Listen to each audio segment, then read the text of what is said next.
My sister-in-law stormed in claiming our $8 million family mansion belongs to her. I found Dad's old will, she yelled. I smiled and pulled out a document. Oh, you mean this one? Her face turned pale when she saw what it really said. Standing in our family mansion's grand foyer, I couldn't help but smile at the irony of the situation. My sister-in-law Amanda was waving around what she claimed was our late father's will, her designer handbag swinging wildly as she gestured. If only she knew what I had locked away in the study upstairs. I'm Sarah Bennett, 35, and I've spent the last decade managing our family's real estate investments. It wasn't always my plan to follow in my father's footsteps, but life has a way of surprising you. Growing up in this mansion, I learned every corner, every secret passage, and most importantly, every detail of how my father built his empire. The day started normally enough. I was reviewing property documents in Dad's old study, now my office, when Amanda burst through the front door without warning.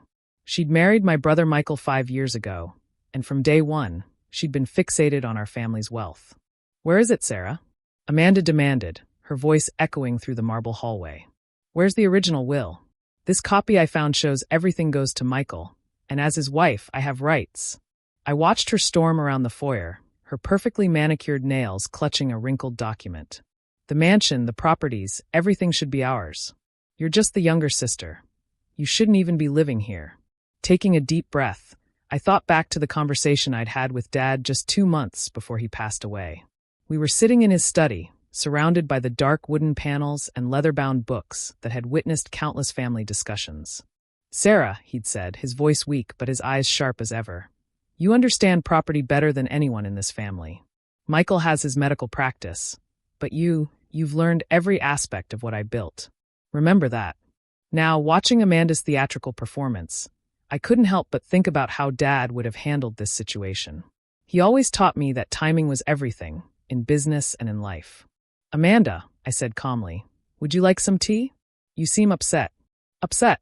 Upset? I have proof right here that this mansion belongs to Michael. She thrust the paper toward me. Look at the date, 2015. This will clearly states everything goes to the firstborn. I glanced at the document she was holding. Even from a distance, I could see it was the preliminary will Dad had drawn up years ago, before everything changed. Before Michael chose his path, before I stepped up to help manage the family business, and long before Amanda entered our lives. That's an interesting document you have there, I said, maintaining my composure. Would you like to know why I'm smiling? Amanda's face reddened. Because you're trying to steal what's rightfully ours. Michael deserves this mansion. He's a successful surgeon, and I'm tired of living in our modest 5-bedroom house while you get to play princess in this palace. I walked to the antique sideboard where we kept our family photos. There was one of all of us at Michael's medical school graduation, another from his wedding to Amanda. But the one I picked up was from 3 years ago, taken in Dad's study. Do you know what was happening when this photo was taken? I asked, showing her the picture where Dad and I were signing papers, both smiling at the camera. Some boring business meeting, I'm sure, Amanda scoffed. What does that have to do with anything? That was the day Dad officially transferred the mansion's ownership, I said quietly. Would you like to see those papers? Amanda's perfectly plucked eyebrows drew together. What are you talking about? The will dash. The will you're holding became void years ago, I interrupted. Dad revised everything after I took over managing the properties. Michael agreed to it. He was more interested in his medical career than real estate. You're lying, Amanda spat. Michael never mentioned this. That's because my brother, unlike you, understands the value of family beyond money. I walked toward the study. But since you're so interested in paperwork, let me show you something. As I climbed the stairs, I could hear Amanda's expensive heels clicking behind me. The study door opened with a familiar creak, and the scent of leather and old books enveloped us. Dad's presence was still strong here, in every carefully chosen piece of furniture, every file meticulously organized. I moved to the large safe behind his desk, the one Amanda had probably been searching for when she found that old will. The combination was simple. My birthday, something Amanda would never have guessed. Inside, alongside other important documents, lay the truth she was so desperate to uncover. Before I show you these papers, I said, turning to face her, I want you to understand something. This mansion isn't just property to me. It's where Dad taught me everything I know about business. It's where I learned the importance of family legacy. And it's where I promised him I would protect what he built. Amanda's confidence seemed to waver for the first time. Just show me the papers, she demanded, but her voice had lost some of its edge. I pulled out a thick envelope, sealed with our family's law firm's logo. This is Dad's final will, updated 3 months before he passed away. But more importantly, I extracted another document, this one bearing the state seal. This is the property deed to the mansion, transferred to my name 3 years ago, with both Dad's and Michael's signatures. Amanda snatched the papers from my hands, her eyes scanning frantically. I watched as the color drained from her face, her hands beginning to shake as she read the irrefutable proof that the mansion legally belonged to me. But this can't be right, she stammered. Michael would have told me. Would he?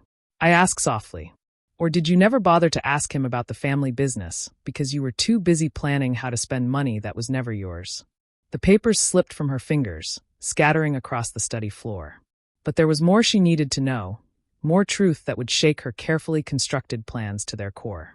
Little did Amanda know, this was just the beginning of the revelations that would change everything she thought she knew about our family's legacy. Looking at her shell-shocked expression, I couldn't help but think of Dad's words. Timing is everything, Sarah. Sometimes the truth needs to be revealed slowly, like peeling back layers of an onion. And there were still many layers to go in this particular truth. Amanda, I said, picking up the fallen papers, you might want to sit down. There's more you need to hear about what Dad really planned for this family's future. Amanda sat in Dad's leather chair, her designer outfit suddenly looking out of place against the old-world elegance of the study. Her hands were shaking as she tried to regain her composure, but I could see the wheels turning in her head, desperately searching for another angle. There must be some mistake, she insisted, pulling out her phone. I'm calling Michael right now. I merely nodded, walking to the window that overlooked our sprawling garden. The gardeners were tending to Mom's beloved rose bushes, the ones Amanda had tried to have removed last year, claiming they were outdated. That incident should have been my first warning about her true nature. Michael, you need to come to the mansion right now, Amanda demanded into her phone. Your sister is showing me some ridiculous papers about the property. What do you mean you know about them? I could hear my brother's calm voice on the other end of the line, though I couldn't make out his words. Whatever he was saying made Amanda's face turn an even deeper shade of red. But you said, when we got married, you promised me. Her voice trailed off as Michael continued speaking. Finally, she hung up, looking deflated but still defiant. Michael's on his way, she announced, as if this would somehow change everything. I moved to Dad's desk and opened the bottom drawer, pulling out a thick folder. Good. While we wait, there's something else you should see. Inside the folder were documents I'd been gathering ever since I noticed some discrepancies in our company's accounts 3 months ago. Bank statements, transfer records, and some very interesting emails, all pointing to something Amanda hadn't expected me to discover. Do you recognize the signature? I asked, sliding a bank document across the desk. Amanda barely glanced at it. No, why should I? Because it's yours, Amanda. On a transfer request for $250,000 from our family's corporate account to a private account in the Cayman Islands. Dated just 2 weeks after you married Michael. Her mask of indifference slipped for a moment. Aye, that's not. And here's another one 6 months later. And another from last year. I laid out the papers one by one. In total, you've transferred nearly $1.2 million to various offshore accounts. Did you think nobody would notice? The sound of a car pulling up outside interrupted us. Moments later, Michael's footsteps echoed through the foyer. My brother appeared in the doorway, still in his surgical scrubs. He must have come straight from the hospital. What's going on? He asked, though his tone suggested he already knew. Your wife found Dad's old will, I explained, and she's having trouble accepting that it's no longer valid. Michael ran a hand through his graying hair. At 40, the stress of his surgical career was already showing. Amanda, we've discussed this. I agreed to Sarah managing the family properties years ago. I have my medical practice. I don't have time for real estate. But it's not fair. Amanda burst out. We could be living here in this mansion instead of our house. We deserve dash. We deserve. Michael's voice took on an edge I rarely heard. Amanda, I've been trying to reach you all morning. The hospital called about some unusual activity on my accounts. Would you know anything about that? Amanda's face went pale. I pulled out another document from my folder. Perhaps this might help explain things, Michael. I found evidence of multiple unauthorized transfers from both the family business and your personal accounts. That's private. Amanda stood up so quickly she knocked over Dad's brass paperweight. You had no right to look into my personal matters. I had every right, I countered. As the CEO of Bennett Properties, it's my job to protect our family's interests. Which brings me to the real reason Dad changed his will and transferred the mansion to me. I walked to the large painting behind Dad's desk, a landscape of the first property he'd ever developed. Behind it was another safe, one that Amanda hadn't known about. The combination was Mom's birthday this time. 3 years ago, Dad discovered something that changed everything. I continued, removing a sealed envelope. He hired a private investigator after noticing some concerning patterns in our company's finances. What he found, I paused, looking directly at Amanda, was a history of similar incidents at your previous husband's company. The room went deadly quiet. Michael turned to stare at his wife. Previous husband. Amanda's composure cracked completely. He's lying. She's lying. I've never been married before you. The investigator found marriage records in Tampa, Florida. I went on. You were married to James Morrison, the CEO of Morrison Development Group, for 11 months. During that time, several large sums of money disappeared from the company accounts. When he discovered the transfers, you disappeared. The divorce was finalized in absentia. Michael sank into a chair, his face ashen. All those business trips to Florida. You said you were visiting your sick aunt. I can explain everything, Amanda pleaded, reaching for him. But Michael pulled away. Dad showed me these findings before he changed his will. I explained gently to my brother. He wanted to protect both you and our family's legacy. That's why he transferred the mansion and business management to me. He knew Amanda would try something like this eventually. The transfers from my account, Michael said quietly. How much? Just over $800,000 in the past year, I replied. I've already frozen all the accounts she had access to, and our lawyers are working on recovering the funds. Amanda's designer bag fell to the floor, spilling its contents. Among them was a one-way plane ticket to the Cayman Islands, dated for next week. You were planning to leave, Michael realized, his voice hollow. Just like you left your first husband. It's not what you think.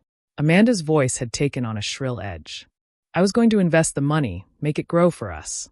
Stop lying, Amanda, I said firmly. We've already traced the accounts where you sent the money. You've been moving it through multiple offshore accounts, trying to hide your tracks. But you didn't count on our father teaching me everything he knew about following the money. Outside, I could see a police car pulling up to the mansion. I had called them earlier, after discovering the latest transfer attempt this morning. I've already filed a formal complaint, I told Amanda, whose eyes were now darting between the study door and the window.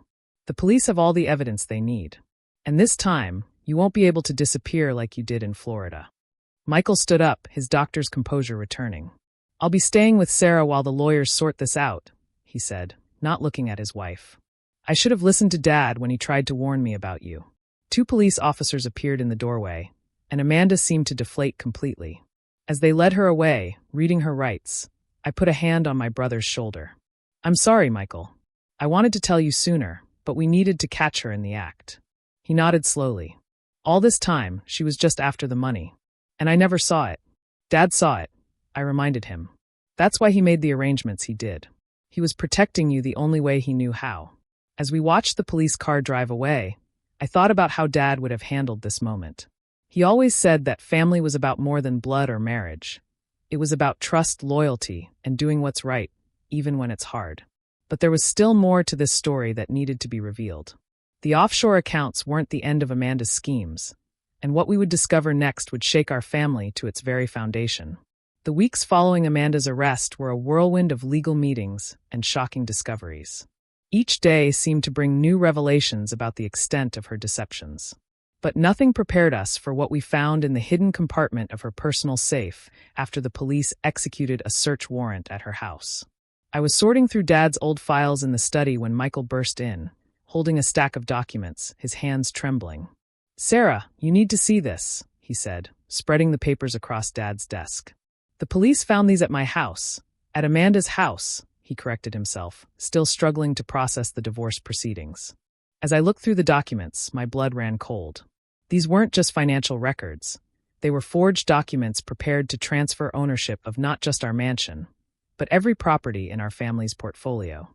Amanda had been planning something far bigger than we'd imagined. "There's more," Michael said, pulling out his phone. "The detective called this morning. Amanda isn't just connected to the Morrison case in Florida. They've linked her to similar schemes in 3 other states under different names." I sat down heavily in Dad's chair. She was planning to take everything. "And that's not even the worst part," Michael continued. "Remember Dad's heart attack last year? The one that weakened him so much he had to update his will."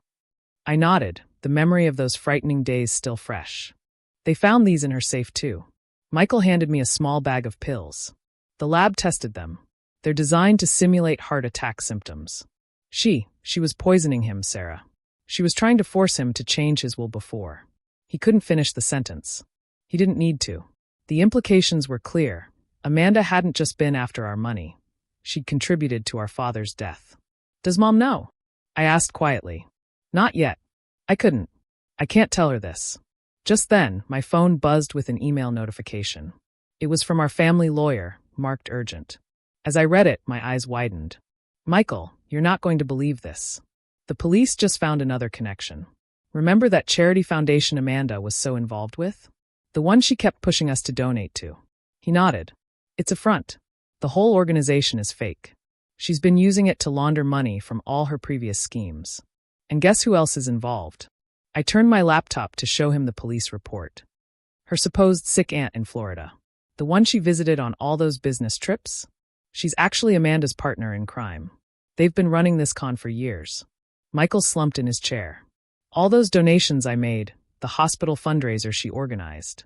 "It gets worse," I said, scrolling through the report.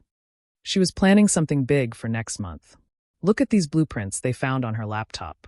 The detailed plans showed our mansion, but with significant modifications. Amanda had been working with a construction company to prepare for major renovations. Renovations that would have conveniently destroyed any evidence of her financial crimes hidden in the house. The construction was scheduled to begin right after she would have inherited the property," I explained. "She was going to demolish Dad's study, the very room where we're sitting now.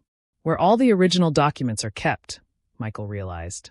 "Where Dad kept all the evidence against her." A knock at the door interrupted us. It was Jenkins, our family butler of 30 years. "Miss Sarah, Mr. Michael," he said formally. "Your mother is here. And she's not alone." Mom walked in, but it was the woman behind her that made us both stand up in shock. She was in her 60s, elegant but with a haunted look in her eyes that seemed familiar. "This is Margaret Morrison," Mom said quietly. "James Morrison's mother. She's been trying to find Amanda for the past 5 years."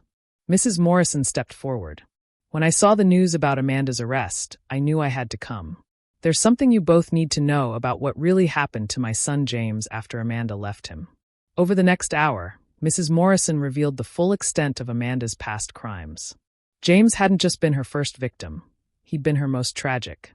After discovering her fraud, he'd confronted her, only to suffer a mysterious heart attack the next day. He survived, but the damage to his heart was severe. He'd spent years trying to track her down, to prevent her from hurting anyone else. "James passed away last year," Mrs. Morrison said, wiping away tears. "But before he died, he made me promise to keep looking for her. He knew she would try this again." Mom reached out and took Mrs. Morrison's hand. "We had no idea. I'm so sorry for what you and your son went through." "I tried to warn your husband," Mrs. Morrison admitted. "I found out where Amanda was about a year ago, but I was too late. When I called, she must have intercepted the message. That's why Dad hired the investigator," I realized. "He must have gotten enough of your warning to become suspicious." Michael stood up suddenly. "The heart medication. The symptoms James experienced, they were the same as Dad's." The room fell silent as the full weight of this revelation sank in. Amanda hadn't just been a con artist. She was something far more dangerous. 2 months later, we all sat in the courtroom as the judge delivered Amanda's sentence. The evidence was overwhelming. Multiple counts of fraud, identity theft, money laundering, and attempted murder. She would spend the next 20 years in prison. As we left the courthouse, Michael turned to me. "You know, I never properly thanked you. If you hadn't taken over the business, if Dad hadn't trusted you with everything." "He trusted both of us," I corrected him. "He just knew we had different paths. Your place is saving lives at the hospital. Mine is protecting what he built." Mom and Mrs. Morrison had become close friends, finding solace in their shared experience. Together, they started a real foundation, one dedicated to helping victims of financial fraud and raising awareness about predatory relationships. Standing in Dad's study that evening, looking at his photograph on the desk, I could almost hear his voice. Family isn't just about blood, Sarah. It's about trust, loyalty, and standing together when things get tough. Michael has moved back into the mansion's guest house while he rebuilds his life. Mom spends more time here now too, tending to her roses and helping me manage the charitable work we've started in Dad's name. The mansion isn't just a piece of property anymore. It's become a symbol of our family's resilience. As for Amanda's stolen millions, most of it was recovered from her offshore accounts. We used it to establish a victims' compensation fund, ensuring that those she had hurt in the past would find some justice. Looking out over the garden where Mom and Mrs. Morrison were walking, sharing stories and healing old wounds, I realized that sometimes the greatest inheritance isn't the money or the mansion. It's the wisdom to see people for who they really are, and the strength to protect what matters most. Dad had known that all along. That's why he left the mansion in my care, not because I was more deserving, but because he trusted me to preserve our family's true legacy. The bonds that hold us together, stronger than any fortune, more valuable than any mansion. And as the sun set over our family home, I knew that no matter what challenges came next, we would face them together, wiser from our experience and stronger for having survived it.